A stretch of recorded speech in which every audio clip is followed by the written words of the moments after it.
মানে ফ্ৰী এডমিশ্যনৰ কাৰণে যিটো মানে কথাটো এতিয়া বৰ্তমান আমাৰ এণ্টাৰ কাৰ্বি আংলঙত আমাৰ গোটেইকেইখন কলেজৰ থংনকবে, ৰুকাছান, ৰাংচিনা আৰু আমাৰ ইষ্টাৰ্ণ কাৰ্বি আংলং কলেজ এতিয়া গভৰ্ণমেণ্ট অফ আছামৰ যোৱা বছৰলৈকে আমাৰ ষ্টুডেণ্টৰ মানে বেক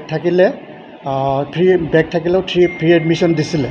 কিন্তু এইবাৰ এটা গভৰ্ণমেণ্টে চাৰ্কুলাৰ ওলাইছে, যিটো চাৰ্কুলাৰ অল আছামত মানে যদি বেক পেপাৰ থাকে মানে এৰিয়াৰ পেপাৰ থাকে থাৰ্ড ছেমিষ্টাৰ আৰু ফিফ্থ ছেমিষ্টাৰ ষ্টুডেণ্টৰ, তেতিয়াহ'লে গভৰ্ণমেণ্ট চাৰ্কুলাৰ মতে এইবাৰ যিটো চাৰ্কুলাৰ ওলাইছে 2026 এডমিশ্যনৰ কাৰণে, সেই চাৰ্কুলাৰটোত গভৰ্ণমেণ্টে ক্লিয়াৰ কাটকৈ কৈছে যে বেক পেপাৰ থাকিলে মানে ফ্ৰী এডমিশ্যনটো নাপাব।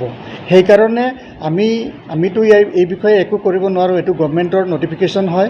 আৰু যদি কিবা কৰিব লাগে তেতিয়াহ'লে গভৰ্ণমেণ্টৰ পৰা নটিফিকেশ্যনটো যদি কিবা ৰিভিউ হয় তেতিয়াহ'লে আমি সেইমতে আমি কামটো আমি কৰিব পাৰিম।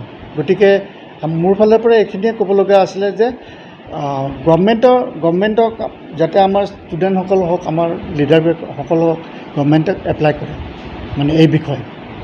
আৰু গভৰ্ণমেণ্ট পৰা এইটো কাগজ আছে নেকি?